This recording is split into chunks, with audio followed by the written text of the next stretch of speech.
1200 మంది విద్యార్థులు చనిపోయారో ఆ ఆకాంక్షను నెరవేర్చడంలో ఈ 10 సంవత్సరాలు మాత్రం అందరూ కూడా పూర్తిగా విఫలమైందని చెప్పుకోవచ్చు. తెలంగాణ పైన 7 లక్షల అప్పు, ఈ రోజు ట్రాన్స్ఫార్మర్కి వెళ్ళి సూది బెజ్జాల వరకు సివిల్ సప్లై ప్రతిదీ కూడా కుదబెట్టబడే ఉంది.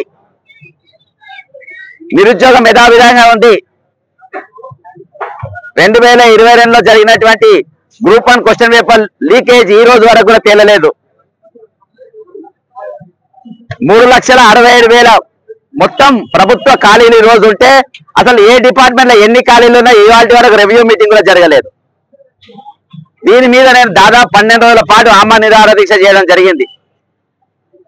ఈ రోజు నేను ఒక విద్యార్థి రాజకీయ పార్టీ బీఫామ్ పైన నేను నిలబడుతున్నానంటే ఇది ఈ రోజు అన్నిటికంటే ఎక్కువ ఖాళీలు ఈ రోజు రాజకీయాల్లో ఉన్నాయి కాబట్టి. నన్ను అనేకమైన పార్టీలు నన్ను ఆహ్వానించినా నేను ఏ పార్టీకి పోలే. ఒకసారి కాంగ్రెస్ పార్టీ కండువ అనేది 3 ఏళ్ళు 34 ఏళ్ళు కప్పుకున్నా, ఇక వేరే కండువ ఏది కూడా కప్పుకోవద్దని డిసైడ్ అయినా. కానీ ఈరోజు విద్యార్థి రాజకీయ పార్టీగా నిలబడే కారణం ఏంటంటే ఈరోజు రాజకీయాలంటే భయపడ్డట్టుగా, రాజకీయాలంటే చాలా ఖరీదైన దాంట్లో ఒక సామాన్యుని రాజకీయాల్లో రానిచ్చే పరిస్థితి లేదు కాబట్టి రేపు వచ్చే రోజుల్లో ఈ రాజకీయ ఖాళీలన్నీ విద్యార్థులే, నిరుద్యోగులే వాటిని మొత్తం కైవసం చేసుకోవాలనే ఉద్దేశంతో ఈరోజు విద్యార్థుల రాజకీయ పార్టీ నుండి పోటీ చేయడం జరుగుతుంది. ఈరోజు తెలంగాణ ప్రజలు, ముఖ్యంగా ఈ 4 జిల్లాల ప్రజలు ఆలోచించాల్సిన అవసరం ఉంది.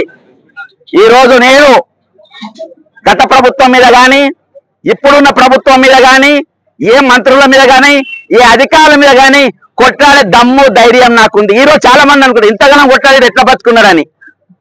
నేను ప్రాణం తెగించి కొట్లాడే ధైర్యం నాకుంది. మీ ప్రాణం తెగించకుండా నీ ఓటేసే ధైర్యం మీరు తెచ్చుకోండి. నా నా నా నా బాధ్యతనే పూర్తిగా దేశ పౌరునిగా, రాష్ట్ర పౌరునిగా, తెలంగాణ పౌరునిగా నేను పూర్తి చేసిన.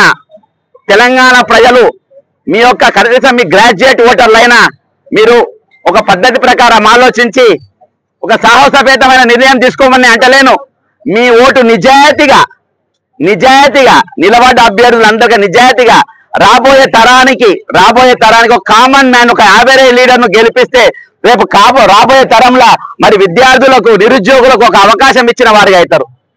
ఈరోజు రాజకీయాలు ఖరీదుగా కావద్దు, రాజకీయాలు అందుబాటులోకి రావాలి. రాజకీయాలు అందుబాటులోకి వచ్చినప్పుడే ప్రతి ఒక్కరు కూడా అందుబాటులో ఉన్న అన్ని కూడా అందుబాటులోకి వచ్చే అవకాశాలు ఉంటాయి. కాబట్టి ఈరోజు ఏ అధికారం ఇవ్వని సొత్తు కాదు, పవర్ అవ్వని సొత్తు కాదు, ఈరోజు అందరికీ దక్కాలనే ఉద్దేశంతో ఈరోజు విద్యార్థి రాజకీయ పార్టీకి వెళ్ళి నేను పోటీ చేస్తున్నా.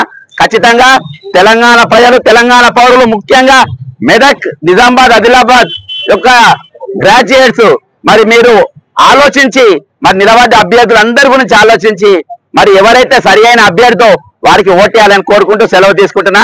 జై తెలంగాణ, అమరవీరులకు జోహార్లు.